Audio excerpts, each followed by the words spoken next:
मैथिल लोकनि के भेटल बड़ पैघ खुशखबरी। 6टा रेलवे स्टेशन पर आब मैथिली में कयल जायत उद्घोषणा। समस्तीपुर रेल मंडल के 6टा स्टेशन पर अब लगातार मैथिली में यात्री सबके सूचना देल जायत। एहिके लेल संबंधित स्टेशन अधीक्षक एवं स्टेशन मास्टर के आवश्यक दिशा निर्देश दऽ देल गेल अछि। एहिके लेल प्रक्रिया शुरू कऽ देल गेल अछि।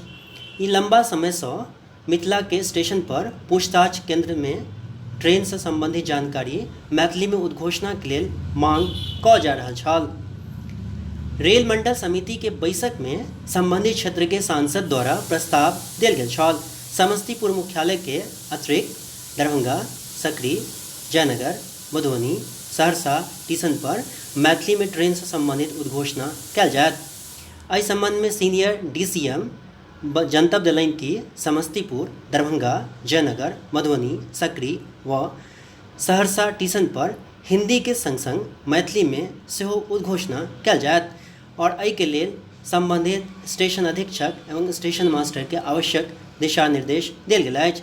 संगहि मिथिला के आन बहुत रास स्टेशन पर मैथिली में उद्घोषणा के लेल लोक सब मांग कऽ रहल छथि। ब्यूरो रिपोर्ट, मिथिला तक।